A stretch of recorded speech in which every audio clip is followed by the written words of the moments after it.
What do you recommend of us for this pricing pros? So I think I've got the MLS listing pulled up. Oh, Yeah. From the last sale. Will you put? Are you going to share screen, or will you? Do you want me to put in the chat the addresses or the homework? If you will? I'm happy to share screen. Okay. It probably would be good to put in the chat though too, I would think. I'm going to do it. Because of any late joiners. Absolutely. We want everyone to join in and be able to be a part of this. So Do you want me to give you I can put it in there, the MLS number that I'm looking at? either way, I'm going to post it in the chat, but you can put it in there too if you've got it handy. I do.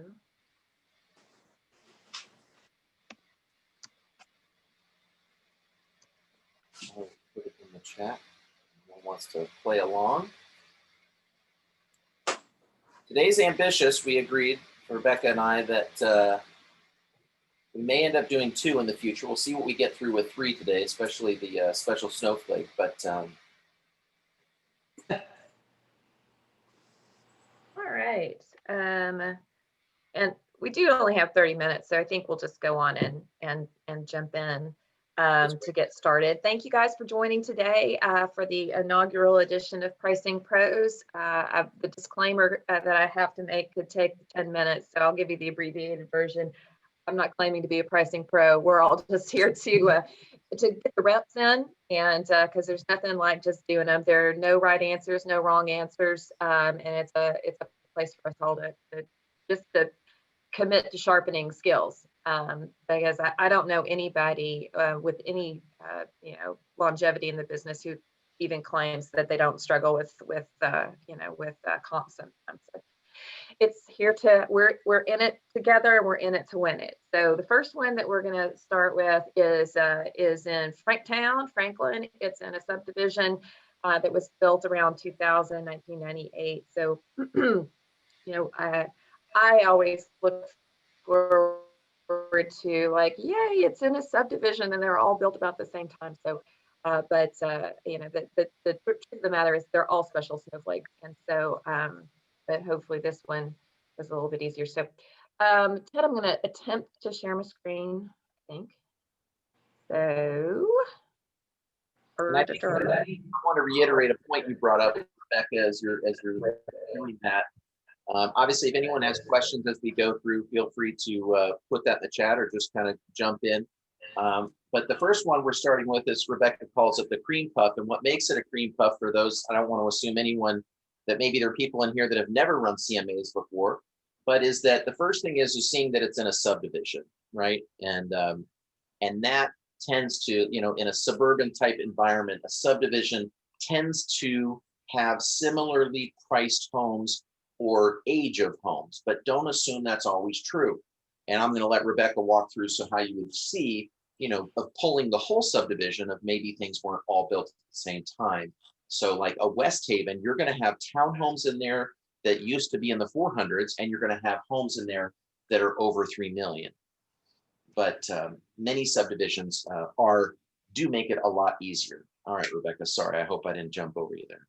No, that's all good. It's and even for I've been in the business almost 3 years now, and so but I get a little cold sweat clammy every time I start one of these things, because I think back to training, and it's like, go 6 months back, and anything that's closed in 6 months, and go a mile out and get out there and go get them, Tiger, but but if you do that, and to your point, Ted, especially when you're looking at Franklin, half a mile away, you could be getting into the $1 million homes in West Haven. And in fact, this is next to West Haven, Claremont, but it's an older neighborhood that before West Haven even started about really developing. So, so Claremont, does anyone want to share, some of the salient features that we're looking at here? Obviously, we've got 3 bedroom, 2 bath, 2.5 bath, 1918 square feet. What else is important about this? And we can just shout out some things. Again, my goal is not to lead you through this, but to help everybody sort of mobilize our resources and what we should be looking at, and then we'll get, guess at a price range. Your build. Yeah, 1998. Mhm. So, if we go a mile out, we might want to limit things up to, say, I limited it up to 2018 because I don't want new construction in here. So I made it 20 years on either side. It's only had, it's on its second owner. Anybody think that's an important feature? Typically, if you haven't had a lot of long-term owners, they're maybe better taken care of. Backs up to a park. The other thing about this location is if you go a mile out, you end up in downtown Franklin, and downtown Franklin is priced completely differently, right around the square. I think it's a pretty distinct neighborhood. It is. I mean, it really is. I always look in the neighborhood first. So there's a question. Do we want to go a mile out, or do we just want to look in Claremont? Stay in the neighborhood, if possible. That's what I say. Yeah. Yeah, just stay in that Claremont, even that section 2. Yeah. It's I would look also, there first. It's also 300 to 500 square feet smaller than most of the other ones, Yes, it is. which I find interesting yet annoying when doing comp. Yeah, and not knowing, what do we know about its condition? Wait, where'd it go? Well, fortunately, I've been in this home and it's been well taken care of. And it's one of my best friends lives in this house. And so I happen to have some inside information. It's very well taken care of. There are 2 full baths. The non-master bath has been redone recently. Nothing else has really been updated, but it's been except the carpet. It's been extremely well taken care of. It's clean as a pin. No half bath? I thought it had There is a half bath downstairs. Okay. There is a half bath. Yeah. There's also a really nice bonus room over the garage, which she works from home exclusively. So, that's nice. This was a downsized home for her. She got a divorce and her 3 kids were grown, so she didn't need anything that big. I always take the chance too when you're running comps is to educate yourself a little bit about what may have been going on during this time. So I always look at when did it sell. I look at days on market, 256 days on market. Well, damn. And then I look at close date, 09. What was happening in 09? Oh, okay. Because I was going to say that the square footage is 123 last time, and now it's 112. What? Well, actually, what it's showing you there is your list sale price. So it's listed at 234, which was 123 a foot. It sold when you see the 215. That's the actual sale price. So it actually sold at 112. So yes, certainly a very low number. And then the other thing is, as you run comps, something that I thought about, and I'm running comps here on the side, is notice in the directions it says turn right onto Claremont Circle. Notice that there's no E behind Claremont. You have to be thinking of, maybe the southern interpretation of Claremont or Versailles, and maybe drop that E. So consider in subdivision putting Claremont with a percentage sign after it with no E. And then as your subdivision, and then see, did that pull up any alternative Claremonts, which in my case it did, some in Hendersonville and Antioch. But then it kind of shows me, okay, it looks like people are consistently spelling it with the E, but you got to always be thinking of that least common denominator of what potential mistakes or oversights or misunderstandings that agents may have had. Okay, yeah, right. So when I was doing my CMA, did my screen change, by the way? Do you see a map now? We do. Yeah. Okay. I'm always confused about the share screen. So I initially ran it with kind of you know, that go a mile out, 6 months, that sort of thing. And I got a lot of hits, but this right in here is Claremont. So you can see this over here is going to be very different. Down here is Boyd's Mill. It's its own sort of little neighborhood. And as I was going through the comps, I didn't like it quite as much. So what I changed to was exactly what you said, Ted. I went to subdivision, and because I do know that Claremont, I call it Claremonte, just as a joke, but when I did my search, I just did that. You could even go back some. And I went to the close date, and I went back a year. Since I was, you know, I'm narrowing down my my search by Claremont, and I got to remove my my search thing here. All right. I noticed off the bat too, you restricted square footage. Do you always do that? Sometimes I'll just start with the subdivision as a whole so I can get a sense of where my top end and bottom ends may be. And then if I have too much data, I start to narrow from there. How do you handle that, Rebecca? You are right. I did take that out because I'm missing one in my Claremont search. And I came up with, I'll tell you, they've updated this thing to this real track so much, it's terribly slow now. I just gave them feedback that I hate their new update. All right. So this is what we got. So, I mean, that's not bad. All right. And then I ran a CMA off this. And is anybody feeling uncomfortable with just going with Claremont as a neighborhood? Ted, you're uncomfortable? Oh, Kelly. Well, my only thing was when I ran it, I did 6 months data versus a year, but what I came up with was not enough data. So I would Right. There were 3 of these houses sold in late 2019. So, and you know, again, if you're gonna narrow down in some areas, you may need to expand in others. So there's no hard and fast rule, right? So that's why I went out, because it gave me 3 more. It doubled my results. You got one more Kelly than I did. You got. I think that's what I got. Why didn't I? And all those, yeah, all of those are 4 bedrooms. But I think an appraiser will adjust for that. So, I mean, I think this is more accurate than reaching out, trying to find a 3 bedroom. Because that neighborhood, it is a very distinct neighborhood.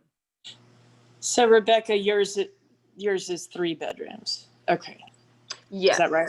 Okay. Yeah, 1414 Yeah. only it's most similar to 1417, the one that's active. It's 3 bedroom, 2.5 bath. Okay. It is considerably, that 1417 is considerably larger, but it's literally 2 houses down and across the street. So. Okay. And the similar condition? I have not been in 1417. Okay. As far as the MLS says, well-maintained property, great floor plan, great backyard, new windows, 5-year-old roof, vapor barrier insulation in the crawl space. This home is ready for you, unless you want a smaller one, and you should get Rebecca's. So, okay. All right. By the way, 1414 is not for sale. So I just, I picked it because she's my friend and it's in Franklin. Oh, she's not gonna sell it? Well, it depends on what we come up with, right? Okay, okay. Well, they're having an open house on Sunday at 1417. Okay. So what are we thinking? Do we think these are decent comps for us? Yes. I do. I feel comfortable coming up with a range like this one. Yep. Do you want to throw out a price range that you might recommend my friend sell at, so she can list it with me and I can make loads of money? Well, I will. I'll jump off this cliff. So since it's smaller, it would be more per square foot. And generally, that's a great point, Dee. Usually if it's, if the 4,000 square foot house sells at 175 and all other things considered the same, you know, the smaller one's going to sell at a higher price per square foot typically. Right. And I mean, if it's in really nice condition and you're feeling, I mean, you know, you're going to be better at this, but these are like 173-ish a square foot. Mm-hmm. I mean, I just kind of thought well, what is that per square foot? I did 182 a square foot.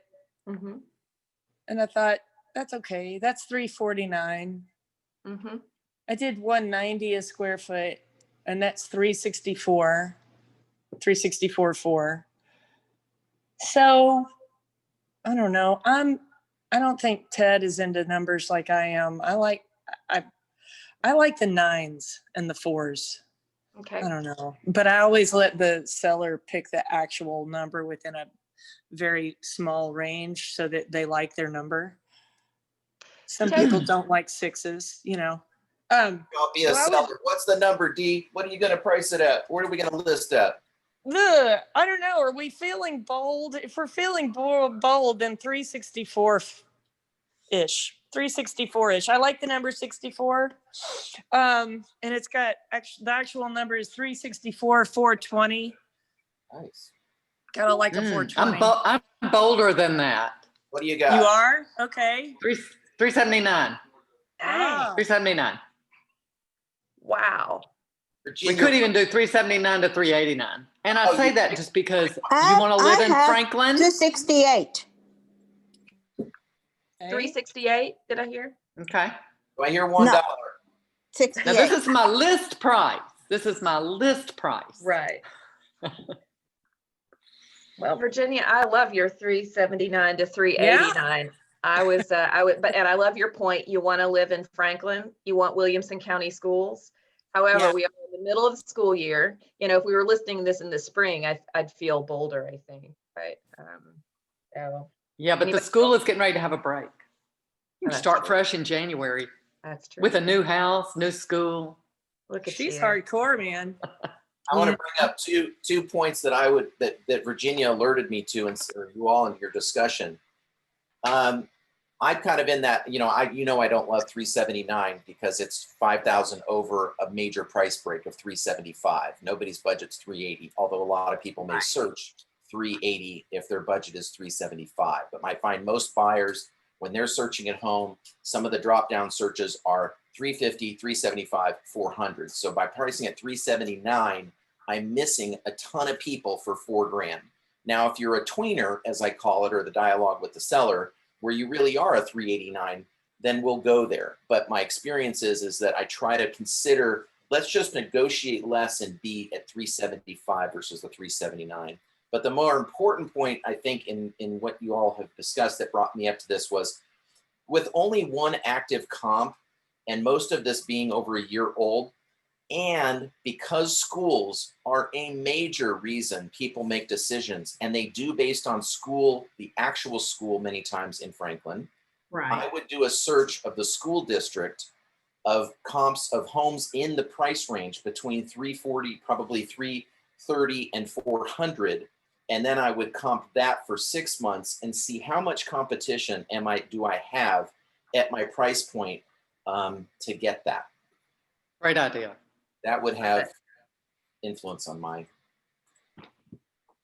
I like that. And I like your price break thing, which I sometimes forget to think about that. But if I'm shopping for somebody, I kind of, if somebody says up to 375, Yeah. I'm going to see what else is out there that's overpriced. How high do you Right. go over? So when Ted, on your competitive set, what did you say the parameters were that you would use? Well, and again, it came from this dialogue, which I'm Right. reminded about, is I would go with the school system. So on the subject property, I Mhm. would see which school is it? It is well, it says Johnson Elementary, and so in my search, I would probably put in Johnson Elementary as the school. So I'd have to add that. I have to add that to my search. Yeah, that's a good point. Just to kind of see what the competition is. Well, yeah, because I got to see, man, if there's nothing, if I'm 25,000 under everything, because I'm a smaller home for the area, then, and I want to get into 6-month comps versus a year, even though I still feel the market a year ago was pretty strong. Yeah. Then I'm comparing price points. So then I'm looking at like, and I won't put 325 as my bottom because a lot of people would price at 324.9. I'd put 320. And then my top, I would put 405 for the Virginias out there that would price something at 404.9. I'm just kidding, Virginia. And so then I'm trying to see, why is it, are you having luck, Rebecca, in adding a school to additional criteria? Oh, yeah, you can do that. I'm trying to, and it's not letting me. Did you go to, Sometimes I've had this issue. Does anyone else have that where you go to add a criteria like you're doing right there? And it's hard. Then you get nothing. Yeah. Yes. You are right. I've Yeah, had some or issues. the whole map disappears as you have to So- redo Yes. everything. That's happened to me. so you went And into, do you see my screen? You went in here and did Johnson. I do see it now, and I did. Oh, yeah. Yeah. Share your screen. Mhm. So it's not an additional criteria because it's already a criteria. Was that the issue, Ted?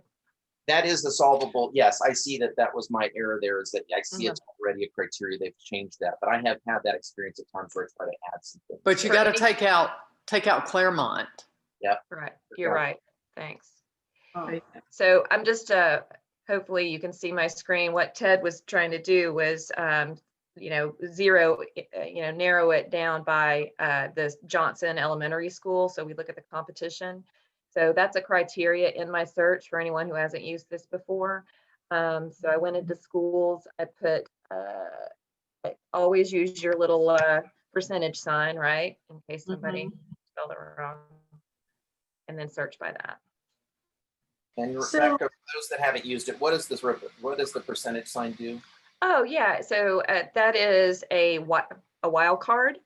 And so like when we were doing Claremont, we wanted to make sure that if it was Claremont Elementary, we don't want to spell out Claremonte because some people may misspell that. So if you just put the percentage sign, it's going to look for anything that starts with CLAIR in this example.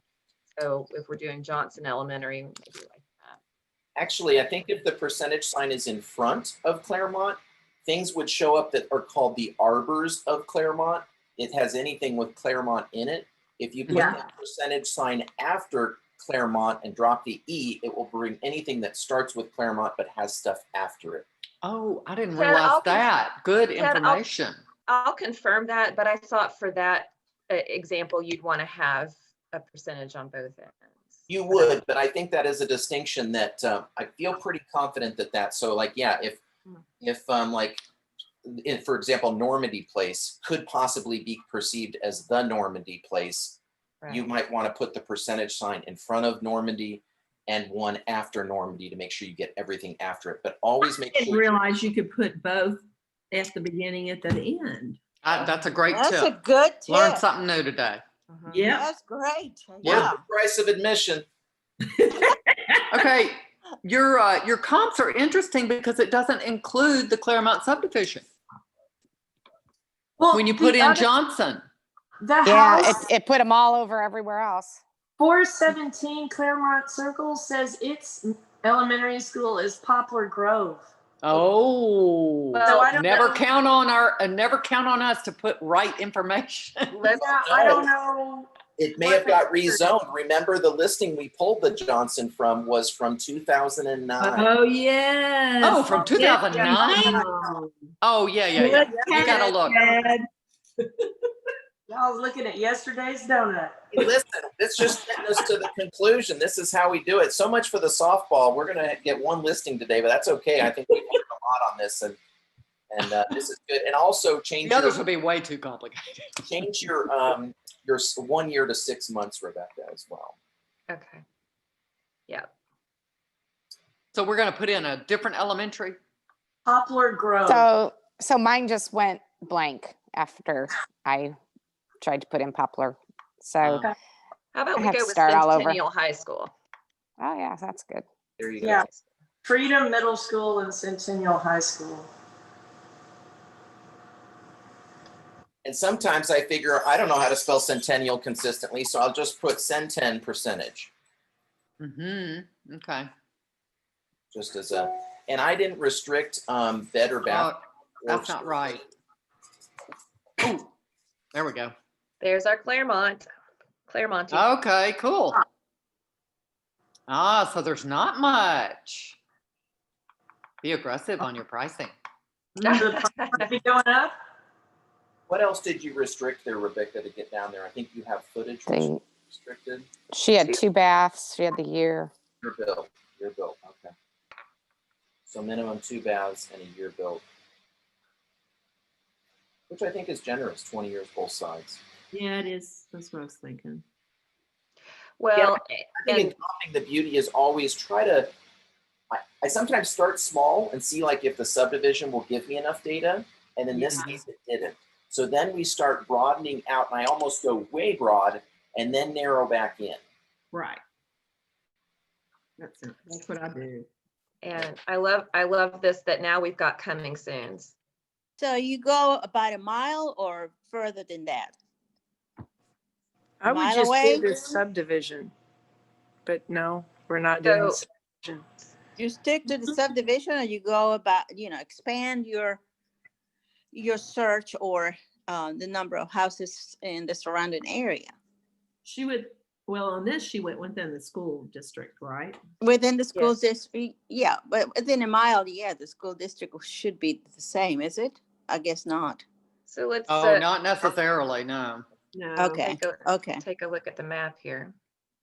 But But sometimes I will actually draw where I want to go. Because if you jump over the highway, yeah, 96, that's kind of a different area. Like I Yeah. would stay south of That 96. is so true. Yeah.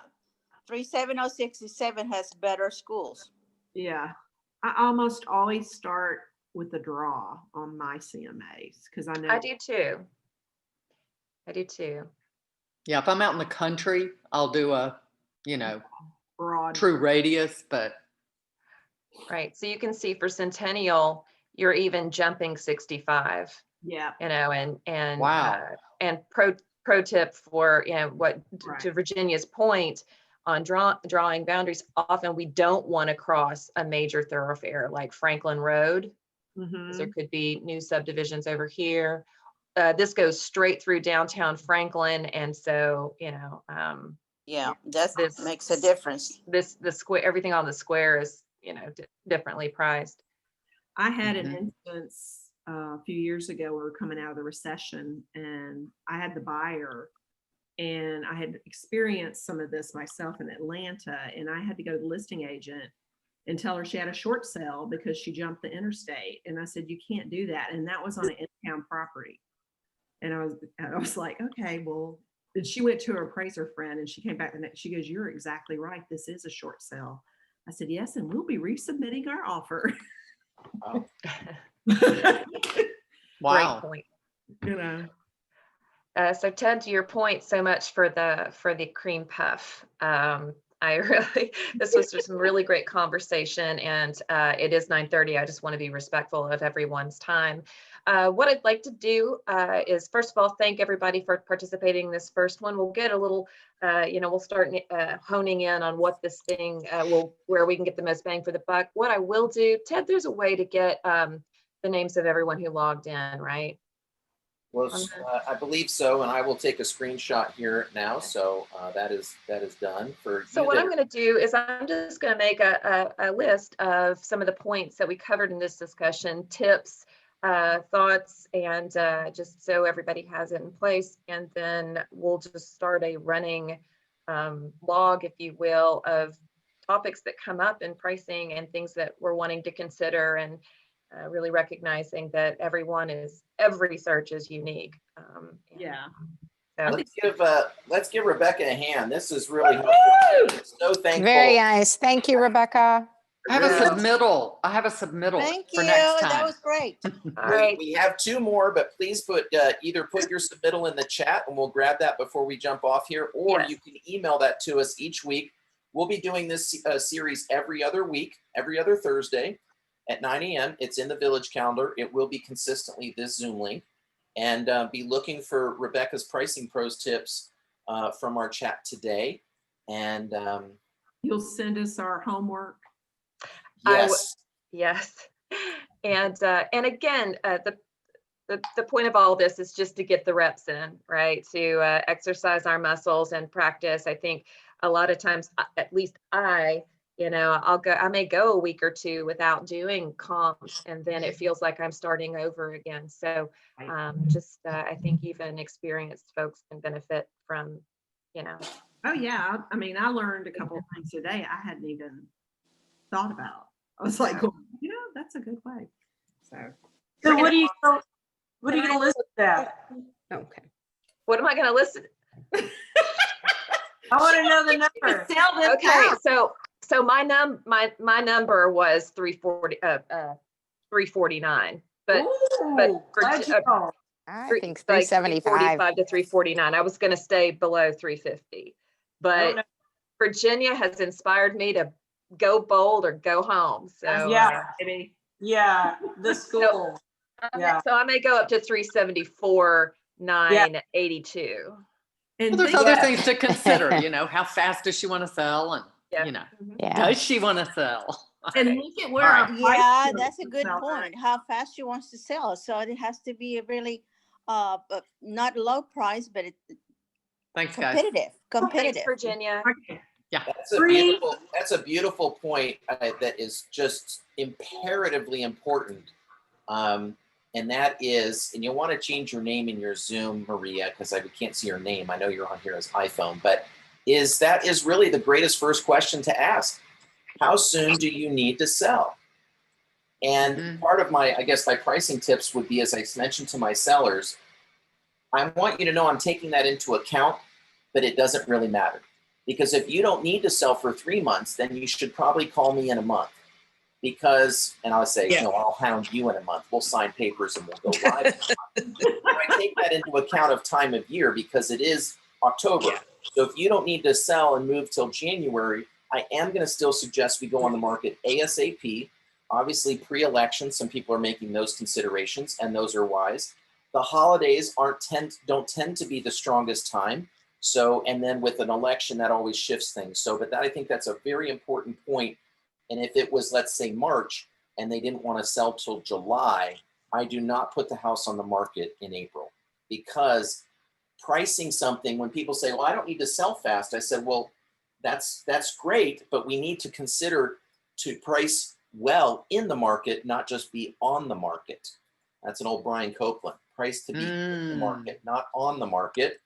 And that really, if it takes more than 30 days to sell your house, we have a price problem. And I tell people, if we don't have offers within the first 14 to 21 days, we're going to make a price modification, a price improvement, because the market is responding. There's always new buyers and sellers coming in and out of the market. So this isn't a waiting game to find the right buyer. Okay. If we're waiting more than 30 days, we have a price problem, unless there's some other condition, right? Where like there's a new highway coming through, or there's a hot new bar or restaurant or something just crazy that may influence this property. Bridgestone's opening up, right?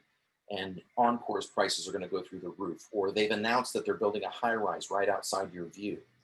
Well, those are all considerations that may go into that fact. But I would, in this case, I would go 375 based on an average time of return, and tell them if we don't have numbers within 14 days, we're going to go to, I price at 375 on the nose. That's another one of the tips that I sometimes break is if somebody put in their budget of 375 to 425, they'd miss you for $99 at 349 or 374.9. So even though it puts you under the people that priced at 375, I think the $99 is worth it in case somebody put in the low end of their search at 375, you would be missed. Right. Good point. Love it. Just different things I've learned over the years. There's not science to it. Thank you, Rebecca. Sorry if I jumped in so much. So many great points. And the last one that we'll put out there is, Aaron just asked, would you be concerned about appraisal at 375 or above? And that's a great point, maybe a little bit. But that's a point, you don't want to price it too high, even if you can. If someone's getting a loan on it and you're worried it won't appraise for that, then you've created an issue for a buyer and a seller. So but I can renegotiate. I could always renegotiate at a short appraisal versus if problem is the other pricing problem, and I'm just throwing all of this out there so we can put this in our notes for future chat is, I have the dialogue with every seller. What if we get an offer and we sell in the first week? And I don't say sell. What if we get an offer in the first week? Did we price it too low? Instinctually, yes, I feel like we did. But we did not. We hit it right. And we need to pop the champagne and celebrate because the market's hot. And so if it sits on the market for 3 weeks, I'm a terrible realtor and didn't serve enough shrimp at the open house. If I sell it in a week, I priced it too low and I'm a terrible realtor. So I have about a 2-week window to be a hero and my cape is in the laundry. So recognize that the goal is do we be more competitive potentially at 349 and instigate multiple offers, which could bid us up? Or do we be more aggressive at 375 and see what happens and be more proactive rather than reactive, waiting till 21 days? So in that case, I have a condo like this at Encore. We priced high. I told them 14 days, here's the new price. We're going from, with this case, I think we're at 325. It really should be priced at 315. So I told them the next price reduction is 10,000. It's not 5. 5 doesn't move the needle enough. So that's a lot of the language I use with people. I'm so excited to learn more too of how you all approach this stuff. Many times there are some special snowflakes that I just go, I don't know. I have no idea. Like I need other opinions. I have no idea. Other comments or thoughts before we wrap? I know we're way over time. Those that needed to leave, fine, but. Yes, the percentage sign, does it matter if you put it in the front or the back of any word? Can you explain a little bit detail about that, please? It does. That's the wild card and little symbol, and it does matter if you put it before or after. And what I will do is I'll put a nice little explanation in. I'll send out the notes for all of this and the tips and tricks, and so hopefully I'll get all that information for you or for after. Thank you. I'll give you the quick way that I use it, Joseph. Let's say that you were looking for Claremont. If you put it before, it would pull up anything that has Claremont and things what could be before it, such as the arbors of Claremont. If you put it after, it's only going to pull up things that may be Claremont Place or Claremont without the E on the end. So I would put it at Claremonty, as she calls it, without the E, put the percentage sign there, run the search, then look, are those Claremonts that pulled up in that subdivision? In this case, when I did it, they were not. Of course, I had the ones in Franklin and I had one in Antioch and one in Hendersonville. But you will find, especially agents, like really be mindful when you put subdivisions in. They are auto-populated by the tax record. This is a really important point. And a lot of times people, what's in the tax record, it might say section 112 of Claremont, lot 6. Or somebody lists something in Sylvan Park and it'll say Richardson Estate. And it's because it was in the tax record, because when it was built in the 20s, it was part of that. And so I secretly indulge when I see it as a buyer's agent or a prospective investor, when I see property in prime time locations that their subdivision is listed wrong, because if agents are searching by subdivision, that would be missed. And it was even more critical before when we didn't have geomapping, whereby every listing now has 99% have an accurate geographic location pin that corresponds to the map search. In the past, we couldn't rely on a map search or a zip code because sometimes agents, the listing wasn't geocoded to that area. And so that improvement has happened. Maybe that was more for our old timers here that remember those days. But thankfully, the mapping is really accurate now. So when you draw a lasso search, you're seeing everything. But in the past, we couldn't rely that there was some great outliers that an agent didn't do special checking when they input the listing to make sure that the subdivision was true and the one that's going to read the best. So when you're putting listings in, always check your subdivision. Don't trust that the auto pop from the tax record is accurate. You know, and the mapping, like you said, Ted, I've run into that where I'm so knowledgeable in that neighborhood and I'm going, why is this listing not coming up? I know it should be in this geo search. And I have to go back and manually look it up by address and then make sure it's included in my CMA subset. So I You know, have, and these are ways to set yourself apart when you're doing listings, you know, of just bring a sample. Just bring a sample and show where another agent, could be a very experienced agent, their listing didn't show up in a search because they used an old subdivision. So it's that attention to detail that sets you apart. That I think it's another value point that is worth mentioning, because it really makes a difference. Our job is really about trying to mobilize the real estate community. What's the tool we use? The MLS. How do we leverage the MLS to reach the broadest search without lying? So we get the report button on us for putting an HPR in site-built residential, right? Oh, it's so tempting some days. It's so tempting. yes. Any other parting thoughts on Pricing Pros today? It was great. This is a great idea. I liked it. Yeah, thank you very much. This is all Rebecca. Thank you. All right, Virginia, did you put your coming soon in here? You know what? I'm going to email it to y'all. That's I started Okay. an email and I'll include a little bit more information. Great. Perfect. Thank you. We'll see Thanks, you in y'all. 2 weeks on Thursday. The next one we may have up is Cynthia Lane. And then I know that we will D1 for Pegram. So we'll get to it, y'all. Okay. All right. Thank you. Thanks. You can have homework in the middle if people want to share your pricing. If you just want to run the homework and be helpful to the agent that has it coming soon, you know, we'll always put the credit as who's asking for that so that you could email them with your analysis. It's just good practice on a live property. Love it. Awesome. Thank Awesome. you. Thank you. Go, See ya. take care. Bye, You guys guys. have a good day. Bye. We'll see you tomorrow at Mont Eagle. Let's do this. Yeah, it'll be fun. It'll be See you fun. then. Woof, woof.